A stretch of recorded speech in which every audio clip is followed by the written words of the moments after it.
Welcome to the Dazzling Show. On this episode, I'm discussing that healing is not linear. Hi there, I'm Rebecca Jackson, the host of the Dazzling Show, a podcast for moms by a mom with over 23 years experience in the parenting game and over 15 years as a stay-at-home mom. I've been there. I've done it. I know how hard it is to prioritize yourself as a mom, especially when you've got all your littles doing all the things that need your attention. This podcast is here to help you learn the art of overflow. The Dazzling Show is going to have you taking care of yourself as the priority, with no guilt, far more often. So come along with me. I just can't wait to see you there.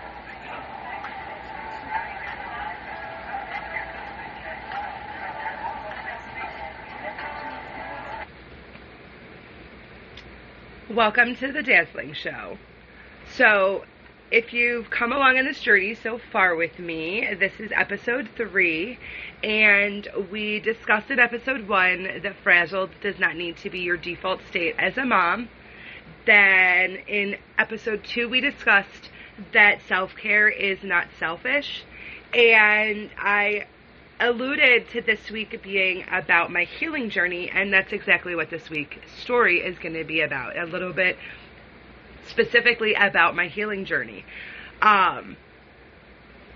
Before I go any further, though, I just want to make sure that I'm thanking y'all again. I realized last week I didn't remember to thank y'all until the very, very end, and I want to thank you right away in the beginning of every episode, because you're taking a leap on me, just like I'm taking a leap on this whole podcast.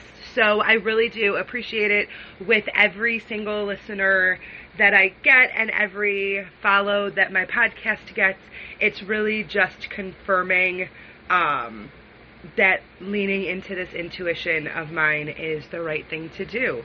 Again, I created this place so that I could give moms like I was in the thick of it permission to prioritize themselves, because it really does pay off in the better for your people. And I hope this first season helps you survive summer by giving you the foundational things that you need to remember and to think about when it comes to your mothering journey and your self-care journey and your healing journey, because they are all woven together, and the better that you tackle each one, the better it will spill over into your people and overflow around you. So today's topic is basically that healing is not a linear journey. Like, a lot of people talk about healing like it's a destination, like it's a place you'll arrive at one day where you are healed and your difficulties, your traumas, your ailments, your injuries even are just a thing of the past. And realistically, that's not logical thinking. Healing is not linear. It doesn't really have a timeline, and it doesn't make sense. It doesn't have to make sense. Oftentimes, the things that put us in situations to need healing don't make sense. The trauma, the injury, the difficulty. So why on earth would healing ourselves from those things be a simple linear process? It just doesn't make sense. But I, once upon a time, kind of thought that there was a place where I'd arrive at where I could just call myself healed. And realistically, even before that, I was on a healing journey before I even knew I was, even if I wasn't an active participant at the time. I have been healing so many more years than I understood when I would say I started my healing journey. And I would say I started my healing journey in 2018, because we had gone through the hardest year. If you've been listening along, you know the breadcrumbs. I'll lay them out for new people so that maybe someone picking up on this episode feels compelled to go back and listen to those episodes to get more of the story. Essentially, I, once upon a time, didn't take care of myself, and I found myself in this really, really rough spot in 2017, in a season of grief. My family was struggling, I was struggling, and I wasn't equipped to carry us all because of my lack of care and my foundational beliefs, really, is what it all came down to. And I came through the process realizing a lot of the things that I'm going to share throughout this podcast. Like we discussed, that self-care is not selfish. Last week I talked about how I came to realize that self-care isn't selfish, that there are some elements, especially of self-care, that are just base level survival. And in this week we're going to discuss that healing isn't a destination, because I learned it starting in 2018 when I was trying to intentionally begin my healing journey for the first time. And I say that again. I was intentionally trying to begin a healing journey. Before that, I was still on a healing journey. I was just not intentionally walking it. I did not know that I was doing it. And later, I would come to learn some of the ways that I was actually, in fact, healing myself before I realized it, but only because that hindsight is 2020. So when it came to 2018 and I realized that I was this broken mess at the bottom of this pit that I used to have as like an analogy for my mental health journey, for all of my traumas and trials, had previously made climbing to the top of this pit and getting out impossible. And I used to use this analogy because I used to believe that I could in fact get out of the pit onto solid ground, that one day my hands would touch the top of the ledge of the pit and I would be able to pull myself up onto the grass, onto solid ground, into the light of day, the sun shining on my skin again, and to not be in the bottom of this pit looking up at this long journey that I still needed to climb out of, feeling doubtful, feeling it was impossible, looking at this tiny little speck of light at the very tippy top saying, if I can see the light, I just got to climb my way to it. Instead, in 2018, I realized that I needed to pick myself up from the bottom of that pit and begin climbing. And so I did that. I was in just a pile of pieces, and I grabbed it all up into my arms the best I could, and I just kind of chucked it all into like a knapsack in my back, and I had the crucial pieces to start climbing, and that's all I needed. And I started climbing. And somewhere at the end of 2018 and the beginning of 2019, God shifted this analogy in my brain. And I don't even specifically remember the moment, but I do remember realizing that if I kept looking at it like a pit, I was putting the focus on the steps that I needed to take to be perfect, to earn my way out of this pit, essentially, to successfully climb to the top and get to a place where God could shine light on me. And that contradicted everything that my faith told me, because I knew He already called me worthy. And I knew that in His eyes, I was already standing on solid ground with the light shining on me. And that in fact, He didn't look at me as a problem child who needed to work on this and be better at that and do better here and more consistency there and climb my way out of this pit. I couldn't perfect my way out of the climb. Therefore, I was never going to get out of it because it was never supposed to be a pit. And I transformed my thinking into that it was a cup.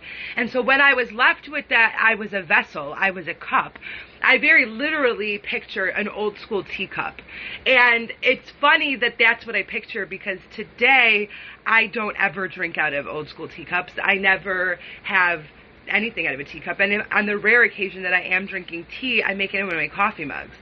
So it's weird to me that when I picture the vessel, I picture it an old school tea mug, until I guess I realized that I picture it as that because when I was a child, when I was ill, my mom poured into me to help me get better through an old school teacup that we would get this drink that she made that was kid tea.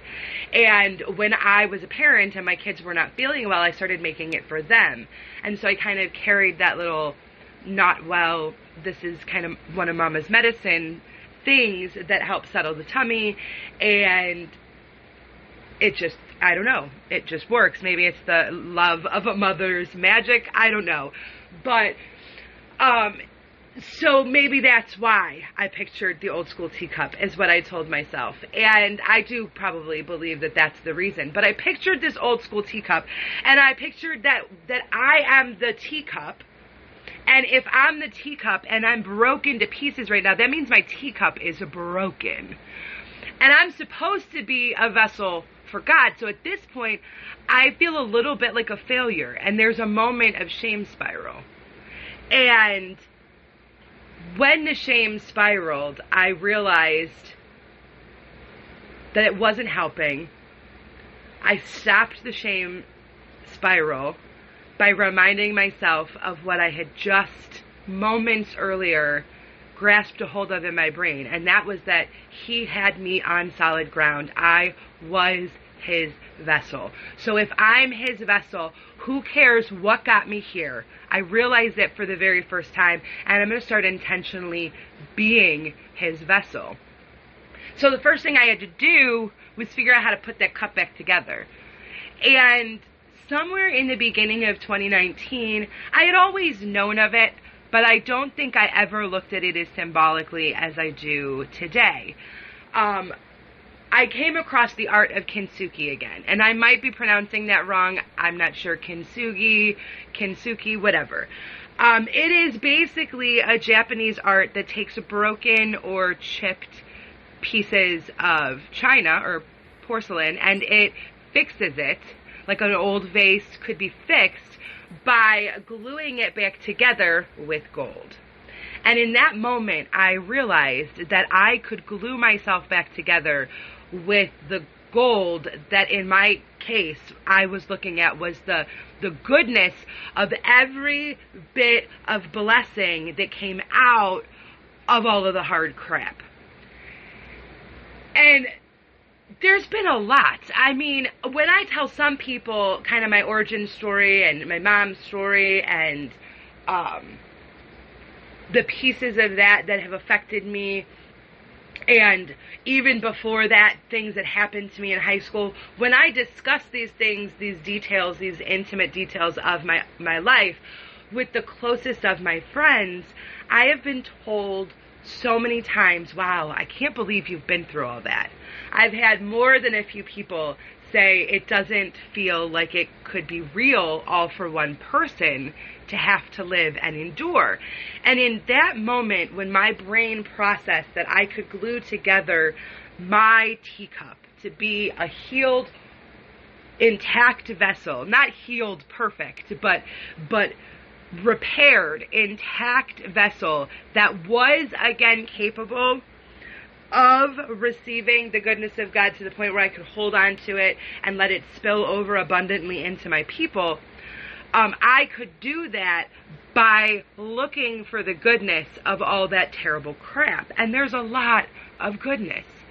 There's so many blessings that if I go back with a magic wand and erase all the moments that I hurt, it sounds stereotypical and cheesy, but the direct outcomes would have prevented me from some of the absolute biggest blessings in my life.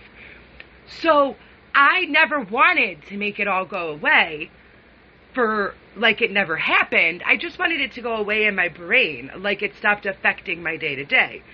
And in that moment, I realized that by focusing on the blessings, I could begin walking intentionally on a healing journey. And that's what I did.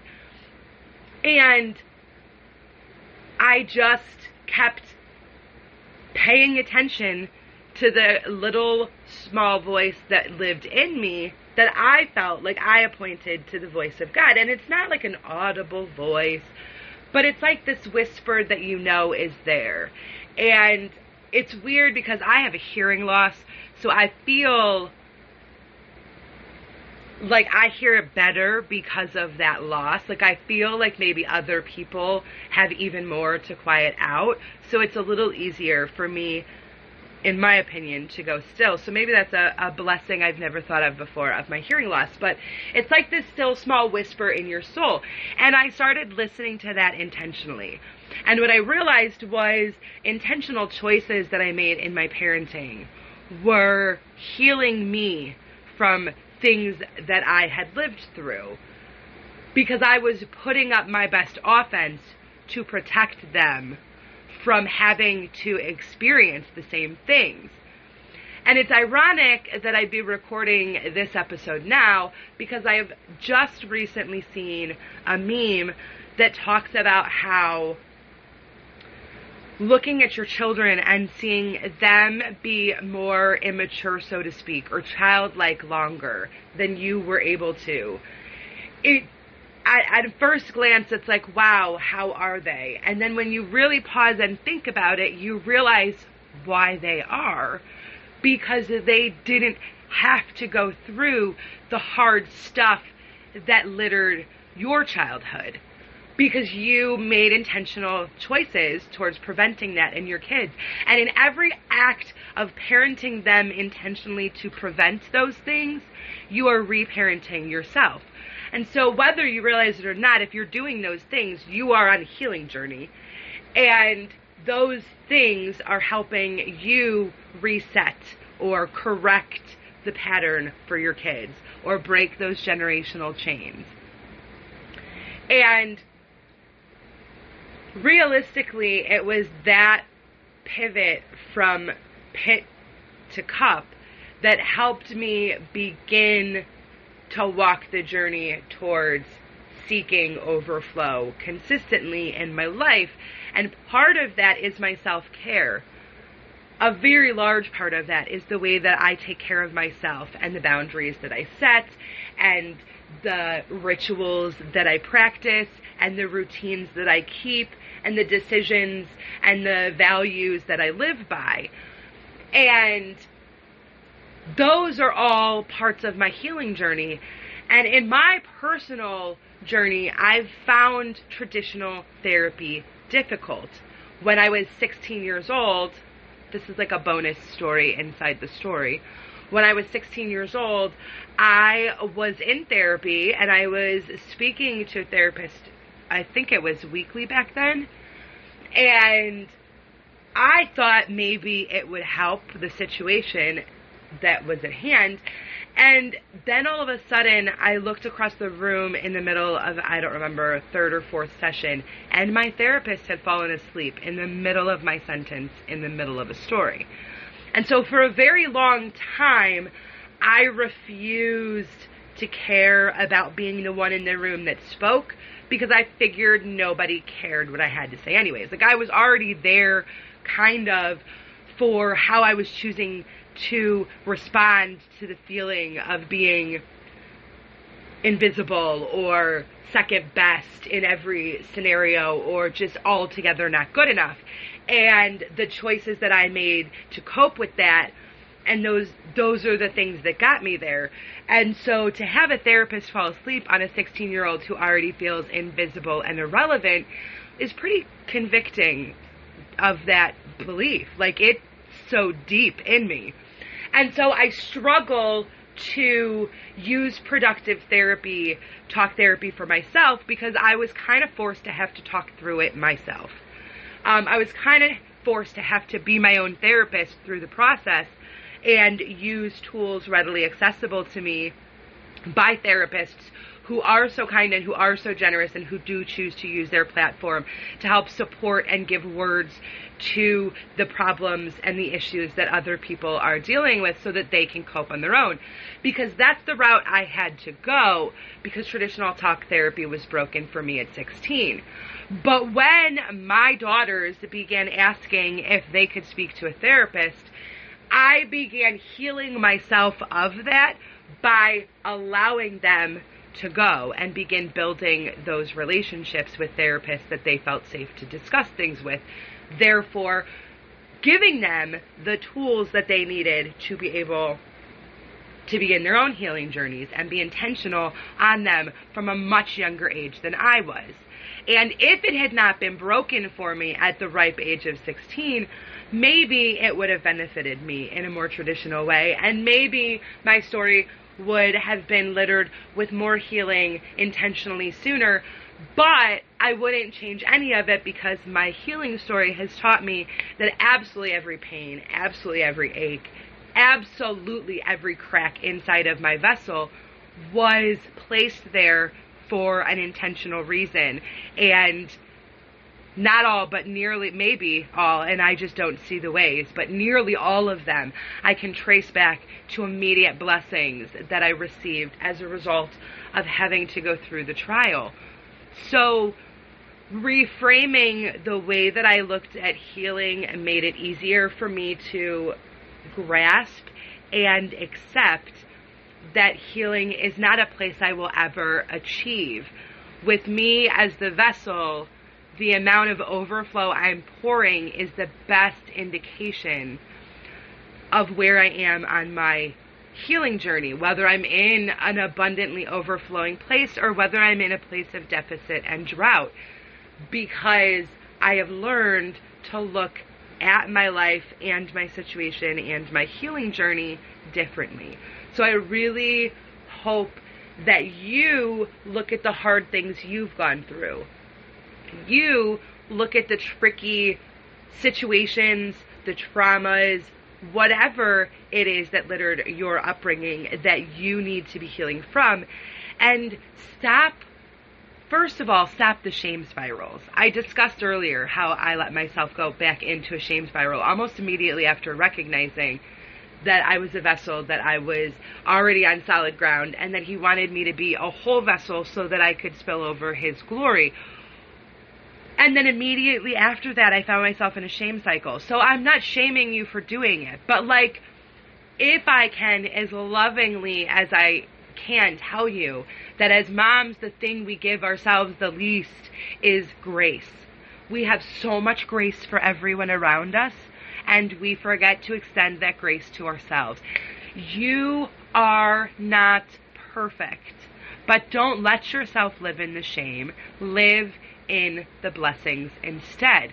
For every bad decision I made, for every shitty situation I put myself in, for every trauma that I could correlate to my choices, none of it matters, because it literally almost every time set me up for an even greater blessing. And I'm not saying that we have to earn our blessings by going through hard things, but I am saying that we recognize our blessings greater when we go through hard things and we let ourselves acknowledge that it was hard.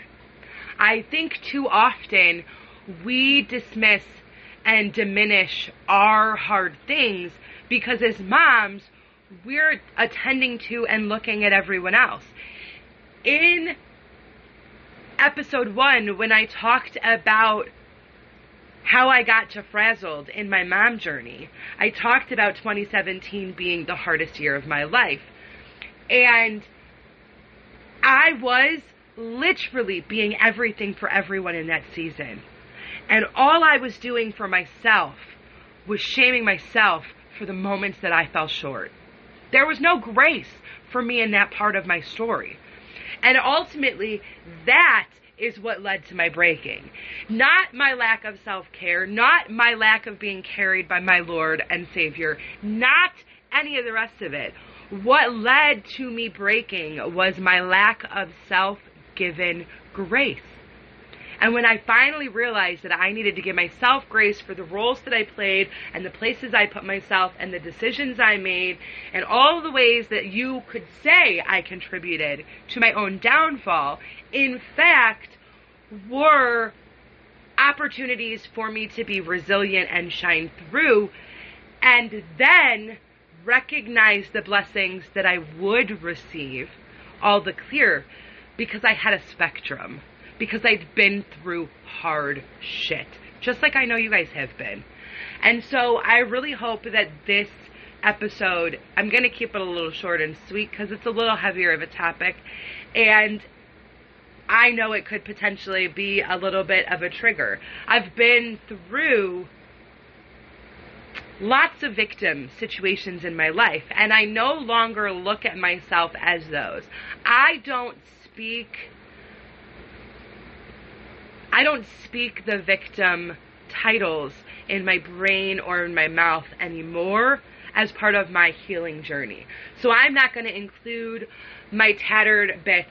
There are stories that will allude to some of those in my memoir when I get that published, but here and now, for those listeners that stumbled upon it or those that have loyally been listening, I'm not going to dig into it because I don't want to dig into potential triggers.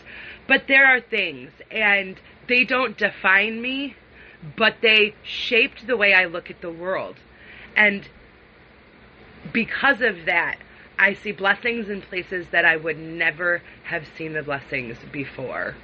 And there's something to be said about walking through the hellfire and coming out the other side with the sun shining and knowing that you are a vessel to just overflow your goodness. Because when you recognize that and you begin to glue those pieces of you back together with gold and all of the golden blessings that you have in your life, you will see that there is so much shining from you already, that when you just embrace your role as a glued with gold vessel and allow yourself to make the intentional choices for you that let you overflow and you become abundantly full, then you will spill out the best of you.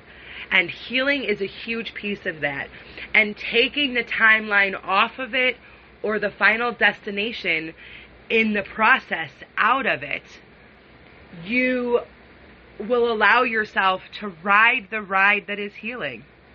And so with that, I just say again, thank you for listening. I appreciate every listen, every stream, every download, every follow. Hit up the website and see what's going on over there. And if you listen to this, maybe you want to check out the YouTube video version instead. There's some note-taking opportunities for you to screenshot and just some really aesthetic background visuals that I think are really applicable. So with that, I send you off on your week, and we'll see you next week when we're talking about joy not being equal to happy. And have a great one. Thank you so much for listening. Keep listening so you can learn how to stay dazzling. Ta-ta.